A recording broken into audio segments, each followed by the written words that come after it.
छाड़ के तुध दर धूड़ रमाऊं।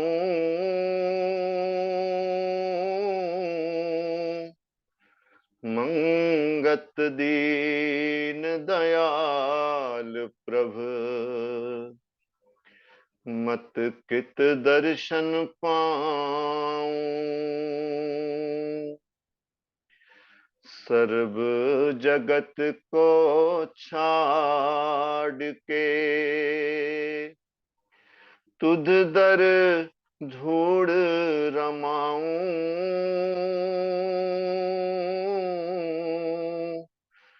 मंगत दीन दयाल प्रभु मत कित दर्शन पाऊं। नारायण रूप संगत जो ऑनलाइन है और जो संगत प्रत्यक्ष विराजमान है, सबके चरणों में नमन करता हुआ आज के विचार की सेवा, ये सुंदर समा वैसे तो हर क्षण हर समय ईश्वर का बनाया हुआ सुंदर ही होता है, लेकिन किसी समय में विशेष सुंदरता इसलिए झलकती है कि सांसारिक भागा दौड़ यूं तो जीवन भर चलती रहती है। वो समय, वो वक्त विशिष्ट हो जाता है जब चंद लम्हे ठहर कर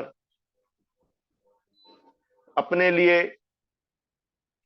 अपने कल्याण के लिए विचार किया जाता है, उस ईश्वर का नाम लिया जाता है, ईश्वर से लगन लगाने की चेष्टा की जाती है। ऐसे सद प्रयासों को करने वाला समय सदैव सुंदर ही होता है। ये हम स्वयं अनुभव भी करते हैं और संत भी ऐसा ही फरमाते चले आए हैं। आज आपके समक्ष गुरुदेव के मुखारविंद से प्रकट ये अमरवाणी, जिस वाणी में लिखा एक एक शब्द ईश्वरीय वचन है, मेरा प्रयास इस वाणी के मर्म को आत्मसात करने का होना चाहिए। मेरी समझ ऐसी विकसित हो कि उस ईश्वर द्वारा प्रकट इस वाणी को मैं सुन सकूं, समझ सकूं और उसके अनुसार जीवन जी सकूं। गुरुदेव क्या कहते हैं? इस सागर संसार में मार्ग साचा खोज, बिना जतन ना पाएगा जग जीवन की मौज। इस संसार को संत लोग सागर की उपमा देते हैं। जिस प्रकार हम कभी सागर में उतरते हैं, पाते हैं कि सागर का खारा पानी हमारे लिए कष्टदायी होता है। उसमें डूबना, उसमें गहरे उतरना तकलीफ का बायस होता है, तकलीफ का बहुत बड़ा कारण होता है। जितना अधिक सागर में डूबा जाता है, उसका खारा पानी उतना ही कष्ट पैदा करता है। इसी को ध्यान में रखकर संसार की उपमा सागर से की जाती है कि संसार में भी ढेर सारे कष्ट अधिक हैं, सुख की मात्रा कम है और दुख की मात्रा अधिक है। जो व्यक्ति संसार में गहरे डूबा है, ज्यादा इन्वॉल्व है, वो व्यक्ति संसार से ज्यादा दुख पाता है। गुरुदेव कहते हैं कि इस कठिन संग्राम में, इस कठिन सागर में, इस संसार में तू उस मार्ग की पहचान कर जो तेरे लिए सही हो। तू खोज कर, तू निरंतर अपने कल्याण के लिए चेष्टा कर कि किस विधि से, किस रास्ते को अपनाकर तू स्वयं का कल्याण कर सकता है, अर्थात वो सुख जिसकी चाहना तेरे मन में लगी ही है, उस सुख को प्राप्त कर सकता है। यूं तो इस संसार का हर व्यक्ति स्थायी शांति चाहता है, लेकिन वो अबोध है। वो नहीं जानता कि वास्तव में उसके कल्याण का सही मार्ग क्या है। गुरुदेव प्रथम पंक्ति से ही मुझे प्रेरित करते हैं कि इस कठिन सागर में रहते हुए तू वास्तव में अगर प्रसन्न रहना चाहता है, स्थायी शांति चाहता है, तो उस तरीके की खोज कर जो तरीका तुझे इस सुख को दे सके। और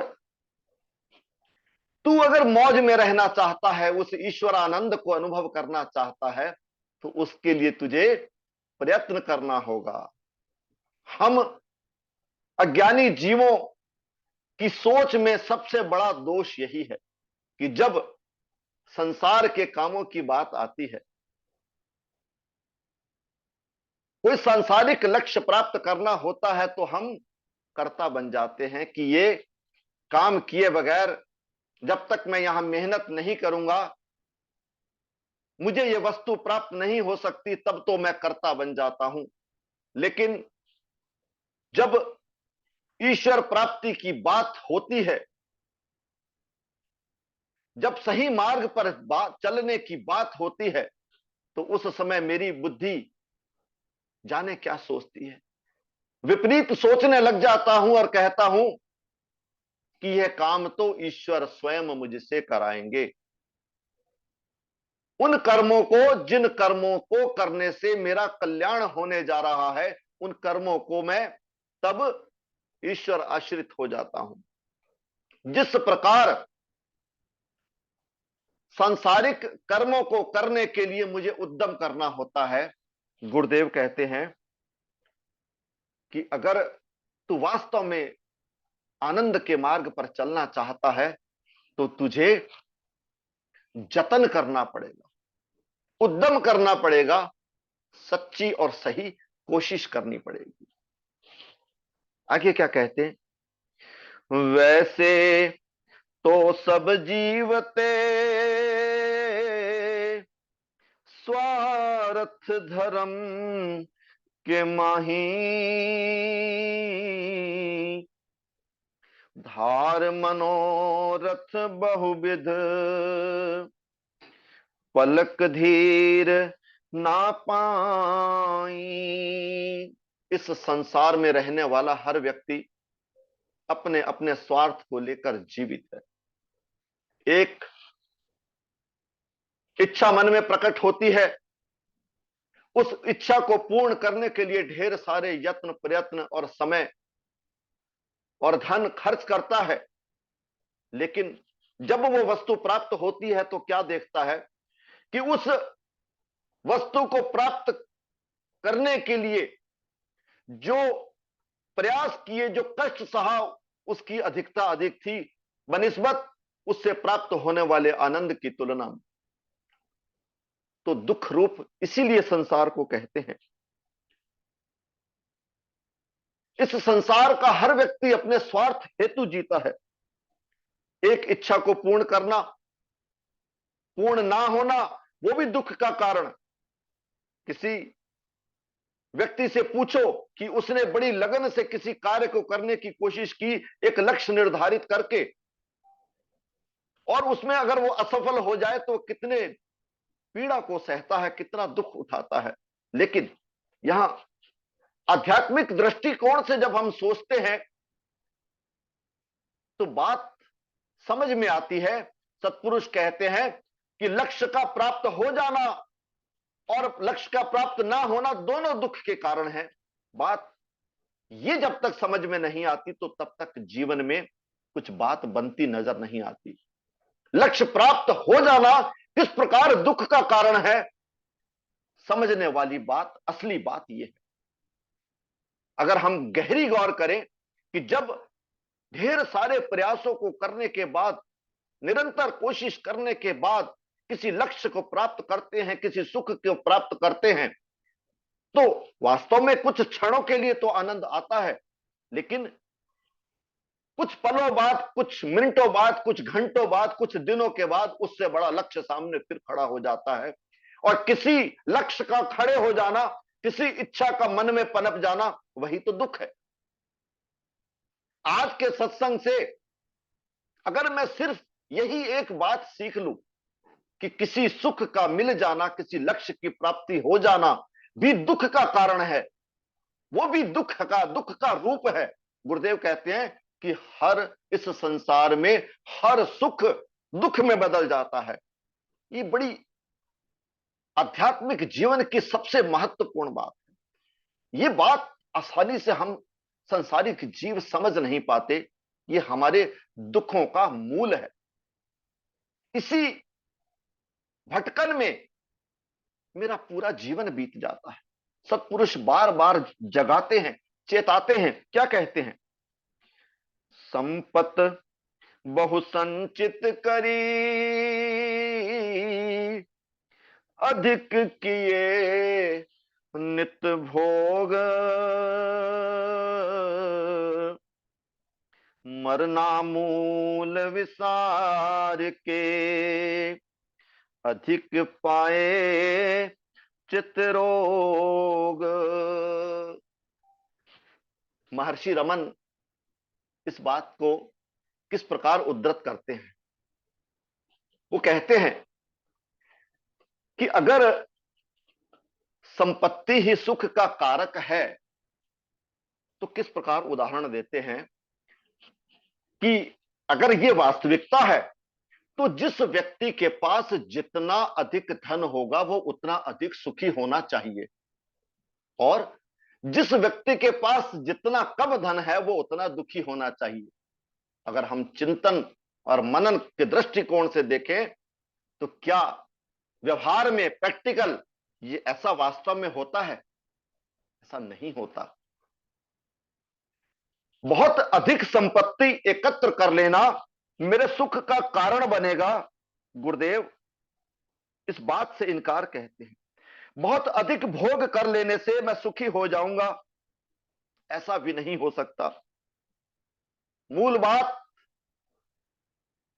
मैं भूल जाता हूं कि मैं इस संसार में कुछ क्षणों के लिए आया हूं, कुछ पलों के लिए आया हूं, चंद श्वासें लेकर आया हूं।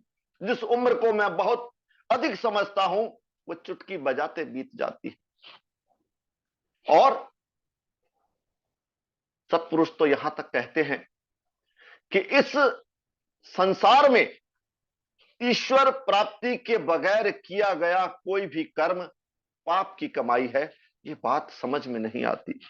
अधिक भोग भोगना, अधिक धन संपत्ति एकत्र करना, अर्थात मैंने अपने चित्त के रोगों को और बढ़ाया, यानी काम, क्रोध, लोभ, मोह, अहंकार की कमाई को मैं बढ़ाकर इस संसार से विदा होता हूं। कहां? तो मैं शुद्धात्मा बनने के लिए, अपने विकारों को दूर करने के लिए, ईश्वर भक्ति के लिए इस धरा पर आया। और मैं अज्ञानी जीव अपने उन्हीं विकारों को, जिनको शून्य करना मेरा कर्तव्य था, मेरा कल्याण का मार्ग था, मैं उसके उलट चाल चलकर अपने इन विकारों की कमाई करता हुआ, उसको, विकारों को, दुखों को, अपने कष्टों को बढ़ाता हुआ इस संसार से विदा हो जाता हूं। और इन सब बातों के बावजूद मैं स्वयं को बुद्धिमान कहता हूं। ये मेरा अज्ञान नहीं तो और क्या है। इसलिए आध्यात्मिक मार्ग को अपनाना, आध्यात्मिक जीवन जीना बड़ी बात है। और आध्यात्मिकता है क्या? आध्यात्मिकता मूलतः व्यक्तित्व के सर्वांगीण विकास की प्रक्रिया है। मूलभूत मेरे व्यक्तित्व का विकास हो, इस बात का दूसरा नाम अध्यात्म है। इसके माध्यम से हम अपने व्यक्तित्व में जन्म जन्मांतर से पड़ी गांठों को खोल सकते हैं और अपने जीवन लक्ष्य को प्राप्त कर सकते हैं। कोई व्यक्ति आध्यात्म मार्ग पर चलता है तो वास्तव में अपने जीवन के लक्ष्य को प्राप्त कर सकता है। आध्यात्मिकता का अर्थ है कि अपने विकास की प्रक्रिया को तीव्र कर देना। मेरा निरंतर विकास हो, सही दिशा में विकास हो, इसका अर्थ है आध्यात्मिक जीवन जीना। अध्यात्म के मार्ग पर चलने का अर्थ है कि व्यक्ति पूरी तरह से स्वतंत्र हो रहा है। किसी कार्य में पूरी तन्मयता से डूबना आध्यात्मिक प्रक्रिया की शुरुआत होती है, क्योंकि किसी चीज को सतही तौर पर जानना सांसारिकता है और उसे गहराई तक जानना आध्यात्मिकता है। वे सभी गतिविधियां जो मनुष्य को निर्मल बनाती हैं, आनंद से भरपूर करती हैं, पूर्णता का एहसास दिलाती हैं, स्वयं से परिचय कराती हैं, आध्यात्म के अंतर्गत आती हैं। आध्यात्मिकता की शुरुआत होती है अंतर यात्रा से। मनुष्य पूरी दुनिया में भ्रमण करता है, लेकिन अपने अंतर जगत में प्रवेश नहीं करता। यदि किए जाने वाले कार्यों का उद्देश्य स्वार्थ ना होकर परमार्थ है, यदि व्यक्ति अपने अंदर से क्रोध, ईर्ष्या, अहंकार, लालच आदि को खत्म कर दिया है, व्यक्ति की बाहरी परिस्थितियां कैसी भी क्यों ना हो, पर वह यदि आंतरिक रूप से प्रसन्न रहता है, व्यक्ति के पास जो कुछ भी है उसके लिए यदि वह परमात्मा के प्रति कृतज्ञता महसूस करता है, तो इसका अर्थ है कि वह आध्यात्मिकता की ओर बढ़ रहा है। जो इस शरीर में ही रहते हुए सब में परम सत्ता को अनुभव करता है, वही आध्यात्मिक है। एक सांसारिक मनुष्य केवल सांसारिक कार्यों को ही कर पाने में सक्षम होता है, जबकि आंतरिक संतुष्टि के लिए उसे दूसरों पर निर्भर रहना पड़ता है। इसके विपरीत एक आध्यात्मिक व्यक्ति अपनी आंतरिक संतुष्टि स्वयं अर्जित करता है और मात्र सांसारिक कार्यों के लिए वह संसार पर निर्भर रहता है। सत्पुरुष किसी व्यक्ति के जीवन में सफल और असफल होने का पैमाना अलग रखते हैं। हम सांसारिक जीव जब किसी व्यक्ति विशेष की सफलता का आकलन करते हैं, तो उसको सांसारिक रूप से प्राप्त धन, संपदा, वैभव, सम्मान, मान, रिश्तेदार और उसके मित्रों की संख्या के आधार पर उसकी जीवन की सफलता का आकलन करते हैं। लेकिन सत्पुरुष इस तरह से नहीं सोचा करते। किसी व्यक्ति ने अपने जीवन में क्या सफलता अर्जित की है, सत्पुरुष ऐसे व्यक्ति का आकलन उस व्यक्ति की मानसिक स्थिति से करते हैं कि वह व्यक्ति वास्तव में कितना शांत है, कितना वो ईश्वर परायण है, वो कितना ईश्वर पर आश्रित है, उसका मन उसके कितना काबू में है। इसके आधार पर सत्पुरुष किसी व्यक्ति के जीवन की सफलता का आकलन करते हैं। अगर यह बात नहीं, तो क्यों करके एक चक्रवर्ती सम्राट भी किसी संत की शरण में जाकर उसके चरणों में मस्तक नवाता है। जिसने संसार के सारे कुल वैभव को प्राप्त किया होता है, वो क्यों एक संत की चरण में झुककर सजदा करता है? दोनों में अंतर सिर्फ एक बात का है कि चक्रवर्ती सम्राट को भी भय है, उसके मन में भी तृष्णा है, वासना है, और वो संत इन सबसे ऊपर है। जिस व्यक्ति को, जिस सत्पुरुष को कोई वासना नहीं, कोई इच्छा नहीं, निश्चित रूप से उसने श्रेष्ठ जीवन जिया है, उसने ईश्वर मार्ग पर चलकर देखा है, और सत्य बात तो यह है कि वो स्वयं ईश्वर बना है। गुरुदेव कहते हैं, शांत परापत कारणे आया जीव संसार, दुर्मत माया धार के नित नित होए खवार। एक ही पत्थर से बार बार ठोकर। वो कब समय आएगा कि मैं समझ पाऊंगा कि वास्तव में जिनको मैं अपना कह चला हूं, जिनको अपना मान मानकर मैं अपना जीवन, अमूल्य जीवन व्यतीत करता चला जा रहा हूं, इस अनमोल सांसों की पूंजी को यूं ही खर्च करता चला जा रहा हूं, जिनको अपना माना, ये कब सोझी आएगी कि तेरा कोई संगीना साथी। गुरुदेव क्या कहते हैं कि तेरा कोई संगी ना साथी, नित साजन जाए अकेला। मंगत उठ प्रभु नाम सिमर लो, ये झूठ जगत का मेला। सतगुरु चरण में विश्वास भी है, उसकी वाणी में श्रद्धा भी है, लेकिन जो गुरुदेव, जो सत्पुरुष, जो ईश्वरी वाणी को प्रकट करते हैं, उस मर्म को, उस बात को मैं समझ नहीं पाता कि तेरा कोई संगी ना साथी, नित्य साजन जाया के। गुरुदेव कहते हैं कि काल की नौबत बाजती, उठ मन मूरख जाग,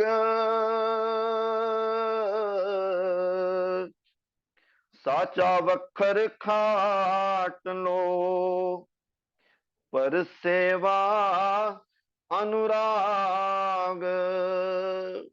वो ईश्वर विभिन्न माध्यमों से, कितने तरीकों से मुझे संकेत देते हैं, मेरे हर शरीर के अंग के माध्यम से,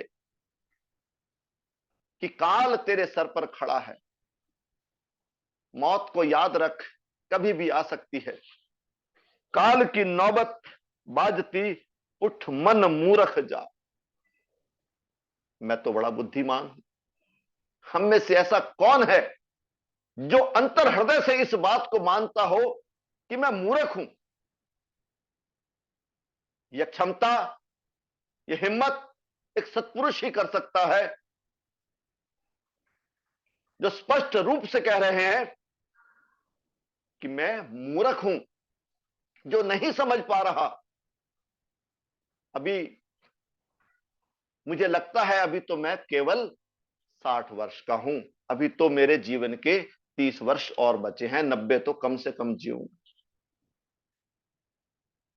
70 वाला और 20 साल सोच के चलता है, 80 वाला और 10 साल के सोच के चलता है, लेकिन जब मौत की बात आती है, हर व्यक्ति बड़े मजे से कह देता है, आराम से कह देता है कि जिंदगी का क्या भरोसा। किसी के अंतिम संस्कार में जाकर यह कह देना कि वास्तव में जिंदगी का कोई भरोसा नहीं, इस डायलॉग को हर आदमी ने कितनी बार जीवन में गाया होगा और गुनगुनाया होगा कि मौत कभी भी आ सकती है, लेकिन इस बात को हृदय से जिया नहीं, जीवन में उतारा नहीं, वास्तव में याद नहीं रखा।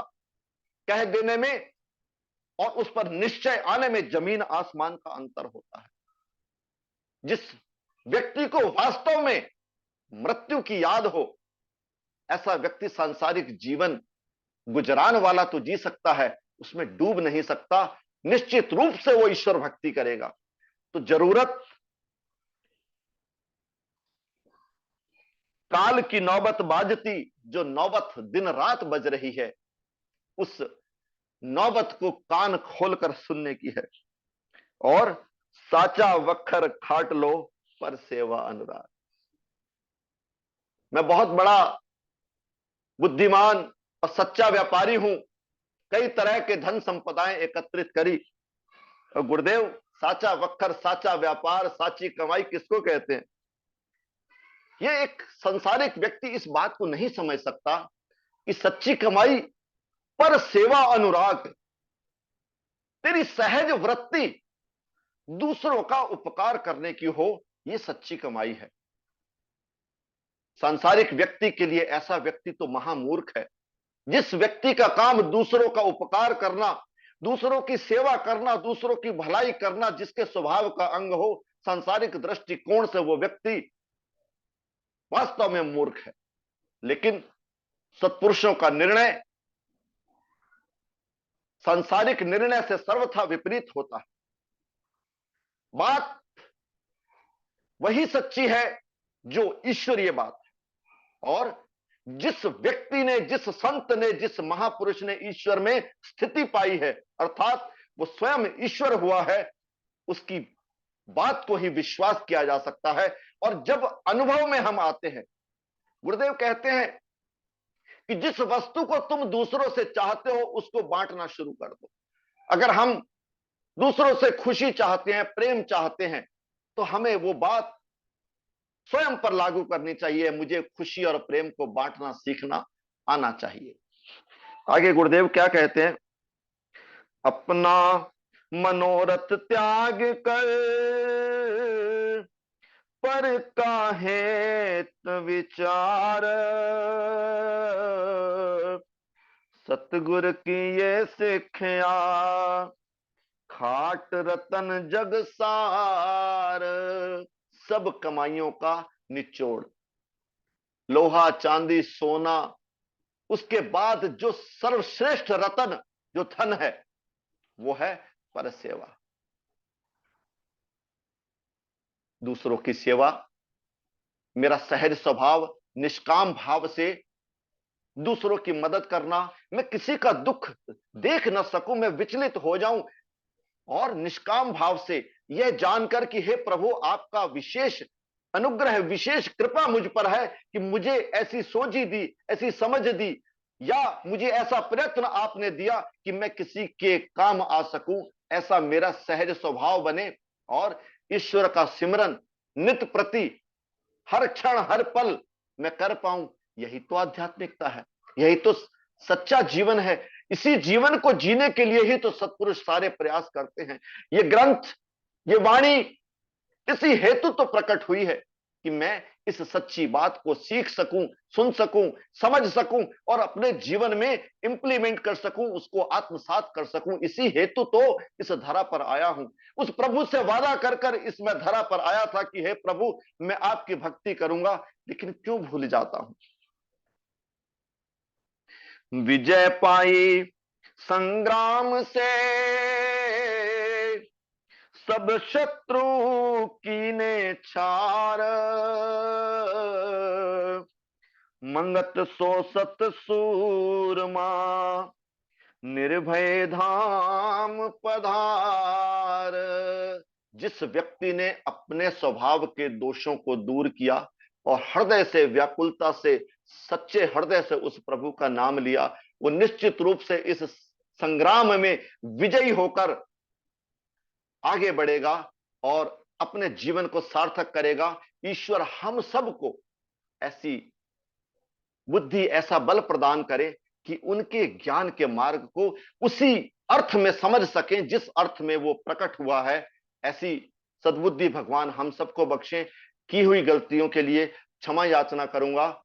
ओम ब्रह्म सत्यम सर्वधा।